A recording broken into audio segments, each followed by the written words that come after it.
안녕하세요. 꽃바람 이박사입니다. 오늘은 우리가 생활하는데 없어서는 안 돼 그런 것들이 딱 하나 있죠. 바로 먹거리. 우리 먹거리와 굉장히 밀접한 관계가 있는 키친가든에 대해서 알아보려고 합니다. 키친가든을 이야기할 때 저는 제일 먼저 떠오르는 가든이 하나 있어요.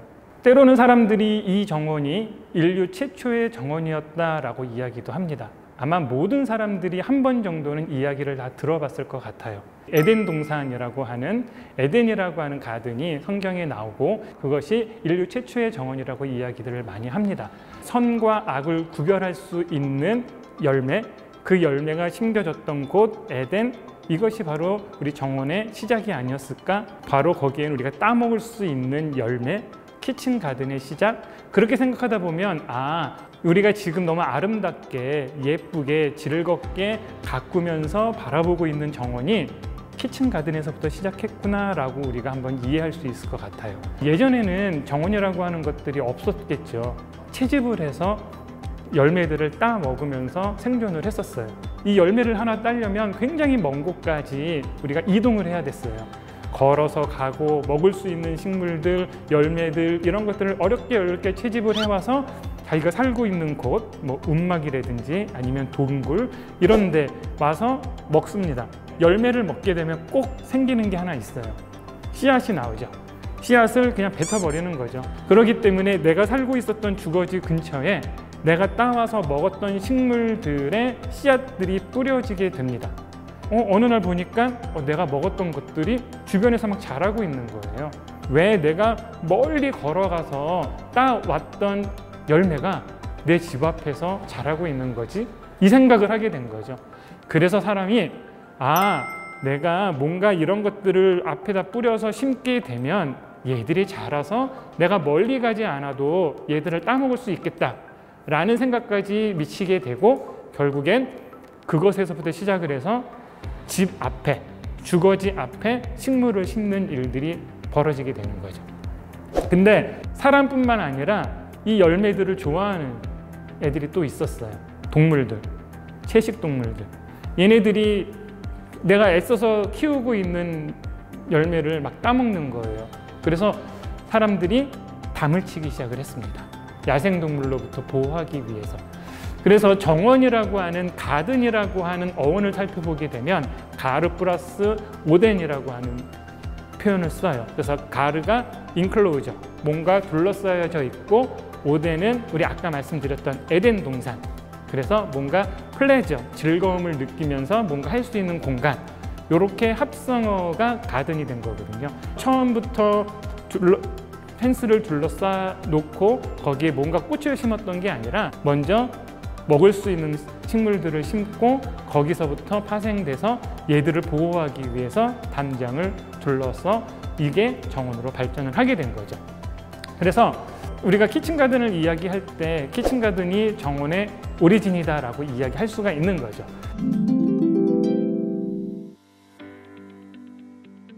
중세시대를 보면 될 것 같아요.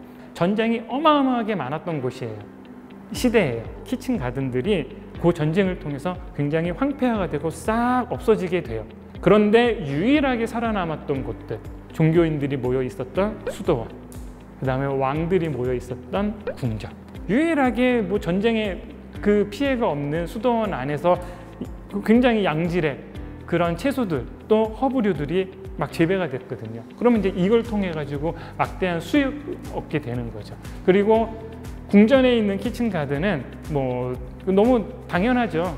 그냥 난 왕인데 좋은 거 먹어야 되잖아요. 그래서 최고 품질의 그 종자들을 바탕으로 해가지고 만들어내고 관리도 되게 잘하게 되고 전속 정원사들이 붙어가지고 만들게 됩니다. 그때서부터 이제 먹고 살만해지는 거예요. 그리고 대량으로 좀 생산이 가능해지고 이러다 보니까 사람들이 조금 더 예쁜 방법으로 키친가든도 만들 수 있겠다라는 생각들이 들게 되고 조금 돈이 있는 사람들은 너나 할 것 없이 우리 집 마당에 정원에 키친가든을 만들기 시작을 했죠. 생존을 위해서 우리가 시작을 했지만 어느 시점에서는 이게 예술로 변하게 됩니다. 그 시점이 언제였냐면 빅토리아 여왕 시대 때 굉장히 절정을 이루게 돼요. 영국 같은 경우에. 그래서 빅토리아 여왕 시대 때 키친가든을 특별히 빅토리안 키친가든이라고 명명하기도 합니다. 단순히 생산만을 위한 정원이 아니라 뭔가 함께 심었을 때 아름다움을 느낄 수 있는 정원으로 발전을 하게 되고 많은 사람들이 즐기게 되죠. 이제 키친가든에 꽃이 적극적으로 막 들어가게 되는데 해충을 쫓기 위한 목적으로 꽃을 심기도 하고, 또 하나는 열매를 맺는데 가장 중요한 애들 폴리네이터, 벌과 나비를 유인하기 위해서 꽃을 심어서 함께 건강한 생태적인 흐름이 이루어질 수 있는 키친가든을 만들기 위해서 꽃이 적용이 되기도 합니다. 그래서 빅토리아 여왕 시대 때, 영국의 빅토리아 여왕 시대 때 영토도 많이 확장을 했지만 이 키친가든 요 문화도 최고 절정에 달합니다. 그런데 또 한 번 안타까운 일들이 발생을 하죠. 세계대전이 일어나게 되는 거예요. 또 한 번 그냥 초토화가 되는 거예요. 너무 안타깝지만.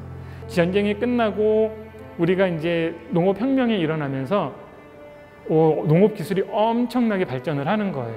당시에 이제 막 화학 비료들이 만들어지기 시작을 하고 농약들이 막 만들어지기 시작을 하면서 예전에 요만큼 생산해낼 수 있었던 것들을 어마어마한 양의 생산이 되게 되는 거죠. 그러다 보니까 사람들이 이 키친가든에 대한 중요성들을 또 그냥 뭐 좀 이렇게 잃어버리게 되는 거예요. 이제는 힘들어서 일하지 않아도 충분히 내가 사다 먹을 수 있는 것들이 됐기 때문에 또 한 번 쇠퇴의 길로 가게 되는 거죠. 그런데 이제는 현대에 와서 다시금 이 키친가든의 중요성이 대두되게 됩니다. 우리가 뭐 집약적으로 농산물을 막 생산하다 보니까 문제점들이 발생을 하는 거예요. 일단 환경적인 문제, 이제 먹을 건 풍요로워졌지만 결국에는 우리의 미래를 망치고 있는 일이다라는 생각을 이제는 하게 되는 거죠. 그러면 이거 어떻게 하지? 라고 하면서 우리의 미래를 위한 먹거리, 이런 부분들이 이제 막 대두가 되게 되는 거예요. 지속 가능한 생활을 하기 위한 첫 번째 스텝으로 우리 집 마당에 아니면 뭐 베란다에 화분 하나에 먹거리를 심어주면서, 예전에는 되게 소비적인 소비자 입장이었어요. 되게 수동적인, 지네가 생산해서 주지 않으면 나는 먹을 수 없었지만 굉장히 능동적인 생산자의 모습으로 바뀌게 되는 그 첫 단추가 바로 키친가든이다 라고 해서 키친가든이 다시금 현대에 와서 굉장히 그 트렌디하게 대두가 되고 여러 가지 방법들이 연구가 되는 거죠. 친환경 농법이에요. 말하자면 우리가 발전을 하면서 가치를 저버리고 있었던 것들이 지금 이 시대에 와서는 그 가치를 다시 한번 발견하고 이거 발전시키지 않으면 우리 인류는 큰일 날 수 있어 라고 하는 메시지들을 자꾸만 전달해 주는 거죠. 그런 의미로 키친가든은 우리에게 굉장히 중요한 역할을 한다고 생각을 해요.